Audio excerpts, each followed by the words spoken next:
see them do all the badass stuff.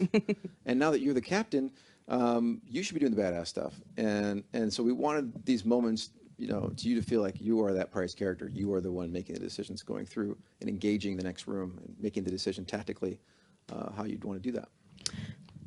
And some of this actually came from consulting with our military experts. You know, they would talk to us a lot about how they pie a door, and basically this is pieing a door. It's breaking down all the angles very slowly and carefully and cautiously, exploring your way into a room.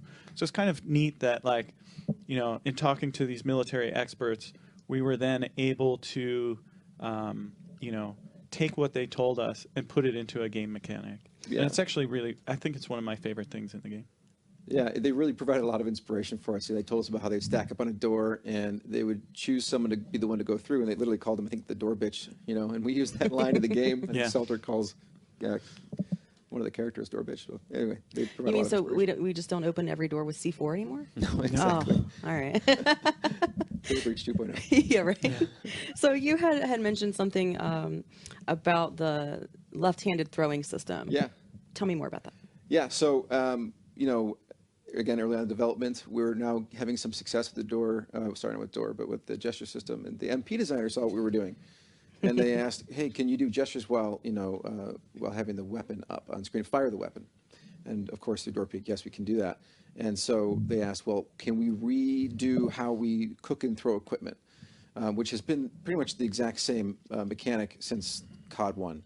And so the request was, try and use your left hand. Keep the weapon on screen so you can fire it and throw the equipment and cook the equipment.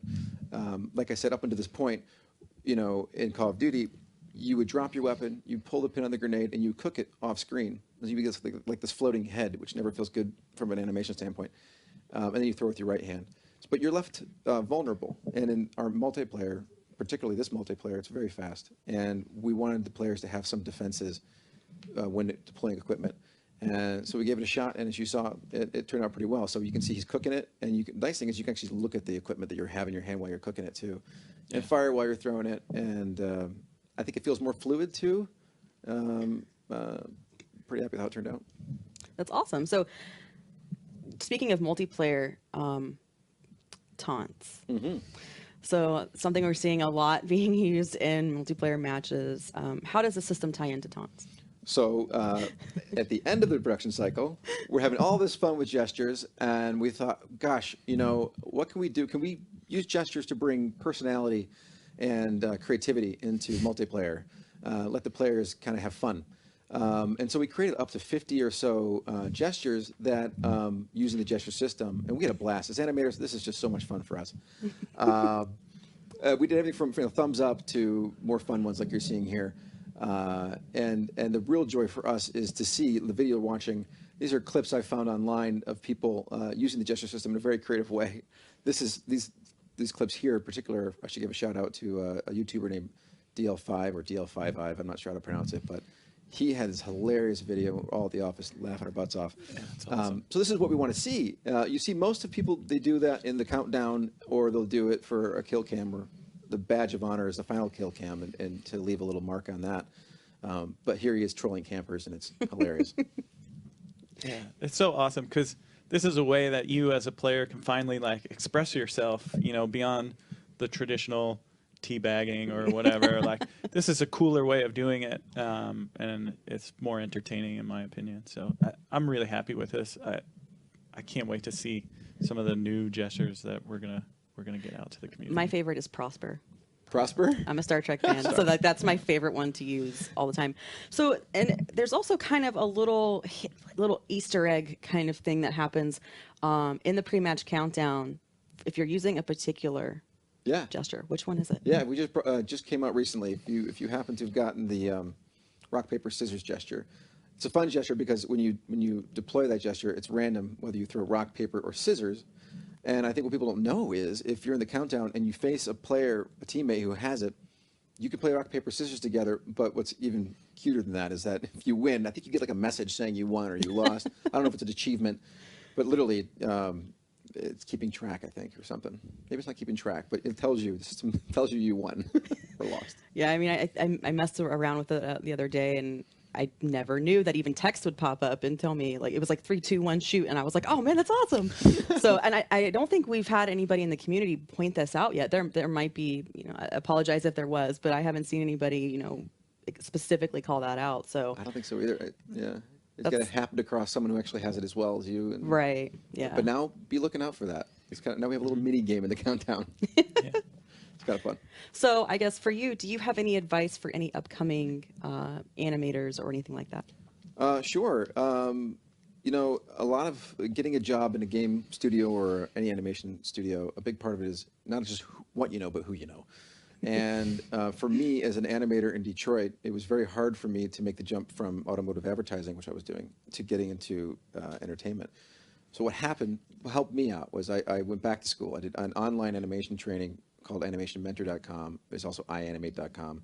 If you're trying to get in and you want to learn from people who are actually in the industry, these schools will teach you, and you make connections. And it's actually FaceTime with these people doing it, and they remember you. And I got a break because my mentor was working on Ghostbusters, which I'm a huge Ghostbusters fan. I kind of stalked him. I said, if you ever need help, please.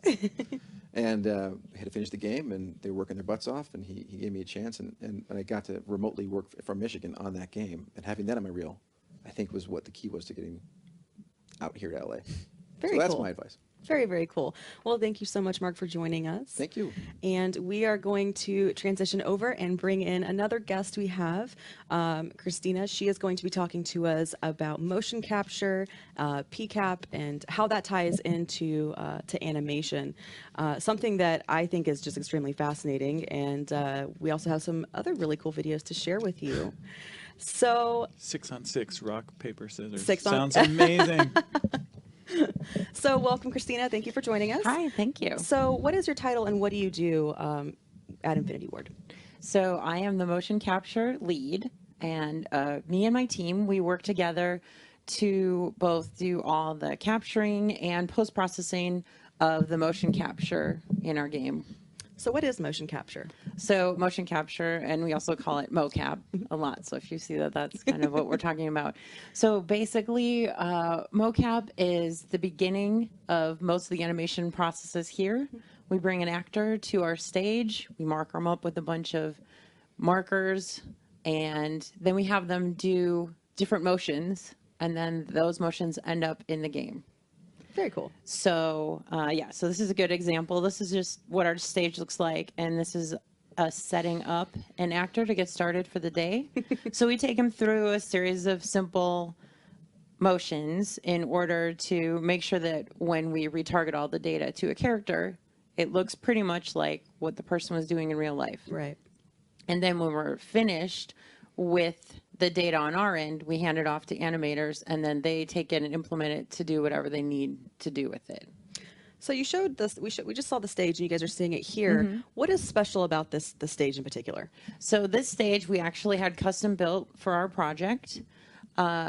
Once we came over to working on this new game, what we needed to do was have a stage that would be able to do a lot of performance capture, because we knew there was going to be a lot of storytelling in this game, and we wanted to make sure that we could do a lot of performance capture on this stage. So we had to build our own sound stage, essentially. So it's all soundproofed, and then we also have the motion capture volume in there. So we can do our regular motion capture in there, and we can do our performance capture. And we can also do audio. And we do regular, just plain Basically audio a recording. giant audio booth, which is really cool. So it was extremely important to have that to be able to strengthen the narrative within the game. Yeah, being able to do performance capture, which is where you have, the actor come in and you're recording the audio, the dialogue at the same time that you're also recording facial animation and you're recording the body. You get this really connected performance. You get the exact performance that the actor is giving you, and that goes directly into the game. So, it was super important in order to be able to tell the narrative story that we wanted to tell, that we have this kind of fidelity of performance capture. So what are we taking a look at here? So this is actually a sample of even more simple motion capture. This is a day when we were just doing the motion capture by itself with the stunt team. So there's no audio and there's no facial here, but what we are able to capture is a really amazing stunt, a really cool fight. And so this goes into the game and you see as the player, you would be sitting next to one of these characters in this shot. So you can see it really looks like a real fight because that's how we shot it. Just the way they would shoot a fight scene in a movie. These stunt guys came in and they do a bunch of rehearsing and they work out the best way to do a really good fight scene shot. We figure out where the player is and then we just do that kind of motion capture for it. So we also talk about performance capture. Yes. How are those different or how they tie together? So as Jason was saying, the performance capture takes that element of motion capture, but then adds on the facial capture and also recording the audio at the same time. So we're getting the lines, the face, and the body. So it's essentially like making a film. And I think one thing that it's important, I think, for players of the game to understand is they're acting, with no set. They don't have that feeling around them that they're on the Retribution or anything. It's all, props sitting in the booth. How does that play into actually the capture altogether? Is that something that's difficult for some of the actors to adapt to? Is it easy? How do you guys go about that, building the set? It's really cool. What we do in preparation for our shoots is we work with the design team and the animation team to figure out where in the space we want the shot to take place, and then we build exactly what the actor's going to need to interact with in order to make that shot work. So if someone's sitting at a desk, we'll put the desk in just the right place. We'll tell the actor, okay, you come in here, you do your motion here, you come touch the desk here, you have your gun over there. Like, we just build exactly what we need to on set for the actor to interact with. And then we also have a real-time, we call it real-time image of what the character is doing within representation of the set. Playing in some software, so the actor can look at that and see like how they are fitting into the Retribution. Like, even though we might have just some boxes out there to say this is a desk you walk by, but they can look at the software and say, okay, I see these boxes represent my desk, right? And I can see this door is over here based on like how they're looking at what's playing in the software. They're basically like little kids playing pretend, like that's what it boils down to. Actors, I mean, this is what they do. Yeah. They have to kind of be able to use their imagination to pretend that they're in a space that they're not really in. And we had a great set of actors working on this game. They did an awesome job, and we just had a blast all working together. It was like going out there and like, I don't know, they just have fun.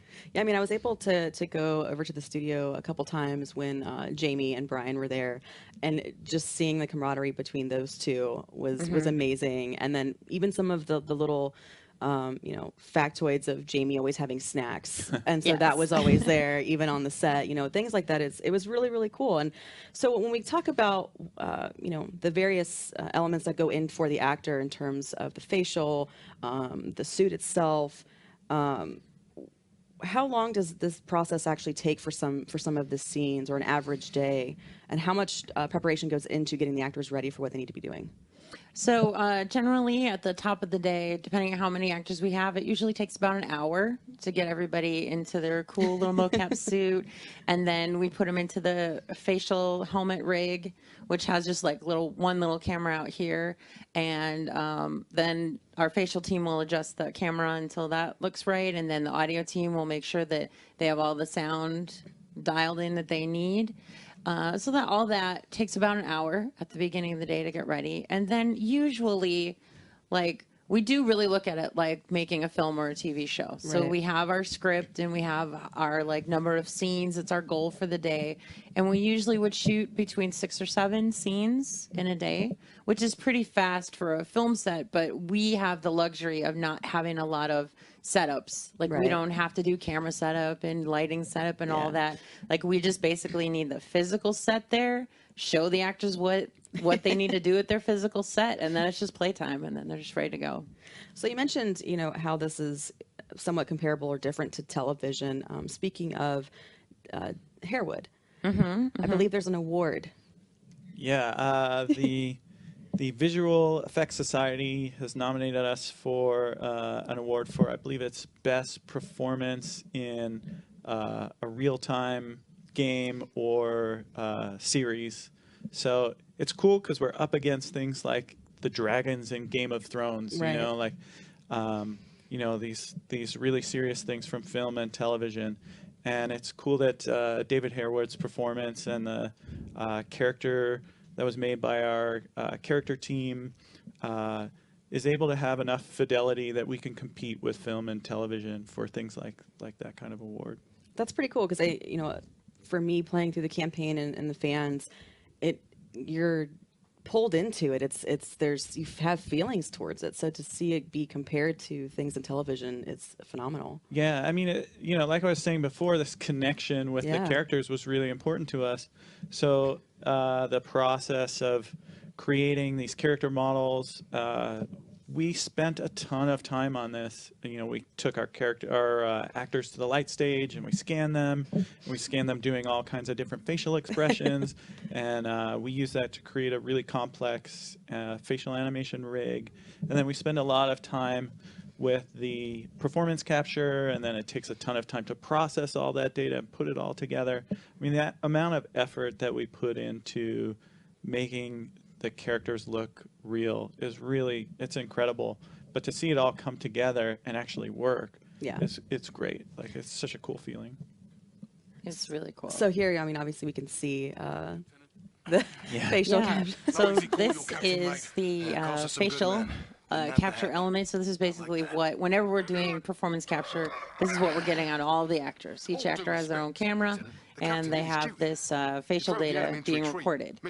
And those little white dots help in the post-production process to really get those expressions to be as much as what David was doing on stage. And then this is the final result here. So you can see Jamie was also in this shot, so Salter is there. And For your captain, mate. Cost us some good men. Didn't have to happen. Not like that. It's just that looks just like him, Yeah. right? The captain It turned out really great. drove the enemy So into when retreat. it comes to Captain still used to get his men after all you've alive, Staff Sergeant. filmed all of this, what is the Always post-production Always. like? right. So it's pretty simple. We just take the marker data, me and my team, we just take the marker data, clean it up, then we retarget it to just basically a skeleton inside the software. And then we give that version over to animation. And so then they take that and then they decide what they want to do with it. If we have a big scene with 8 people, then that means animation is getting 8 pieces just from me. Oh, wow. Of just body data. And then if there's like any facial data, that's 8 more pieces of facial data that they're getting. And then they're working on that within the animation team. They clean up the facial data. And then they also have an audio element to put in. So at least one, sometimes more than one audio element they have to put in. So they're essentially taking all these elements that we captured together and then making them all work together in post, which is just putting them all together is a lot of work. And then going from there, then it will be like, so today I had 5 scenes to do. So it's just a lot of work for them. So how did you get into motion capture? Okay, so I went to film school back in Wisconsin, and then I moved to Los Angeles, and I was just trying to get work in the industry, working on TV shows or movies. And at that time, motion capture was a brand new industry. Nobody had any idea of the potential of it, and people weren't using it that much. Like, they were just starting to use it in film and TV and in video games. So I actually got hired on at a company that just needed some entry-level people to work on processing data at a service studio. So I got to work on all kinds of different projects, video games, TV shows, movies, and all that stuff. So that's how I got started. So do you have any advice for any the younger generation out there, maybe hoping to have your job one day.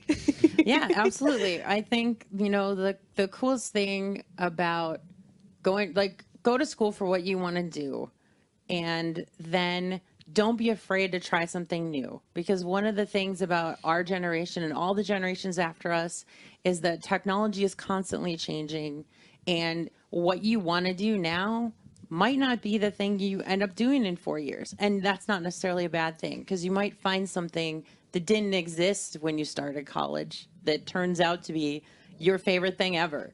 So you just, the best thing is just not be afraid of learning new things and trying new things and moving somewhere else, and just giving yourself a chance to try new to try out new jobs and to look into all different careers. I think that's really the best thing you can do. Well, thank you. And Jason, do you have anything that you want to, any advice out there? It's pretty simple. If animation is your passion, follow your passion. I think Rob and Mark and Christina have all given great advice. Educate yourself, and take the time to learn how to do what you want to do, and then just go for it. Send out reels to everywhere that you can. All you need is one. When I started in the industry, I think I sent out something like 30 different animation reels. I only got one company to bite. But then once you're in, just learn as much as you can, and you're in for life, hopefully. So very, very cool. Well, thank you guys both for joining me. Sure. Thank you. And so we are now going to bring in another set of folks, Zach Volker and Dustin Kimmick. They're going to be talking to us about some more single-player animation and what they do here at Infinity Ward. And if you guys have any questions, feel free to drop them into the chat. We can get some questions answered for you guys while we have the team here.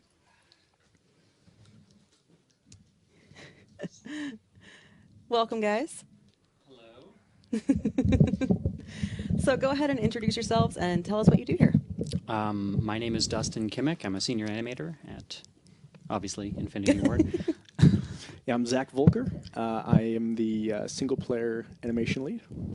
So we've been showing some clips throughout the live stream, and I believe you guys have some clips to share with us as well. So what is something in the process that has just been out of Infinite Warfare been your favorite? What is there any scene or any specific moment that you just kind of hold near and dear? Well, I guess there's a few. There's a big scene in the beginning of the game where you're launched out of the ship in these moon buggies, and you go through this whole crazy thing. That was a lot of fun. The scene we're going to show today was pretty good too. That's towards the end of the game. I mean, it's just I just like doing big, crazy, set pieces. Yeah. Basically, Yeah, for me, I think about, it's a very small thing. It's in the moon mission, and when you break the glass and the enemies get sucked out, the decompression, I could do that all day long. Yeah, that's really just fun. love seeing guys fly out there. All right, so we have, what's the first video we have? What is the process for your team? I mean, you have you were with mocap and all of that.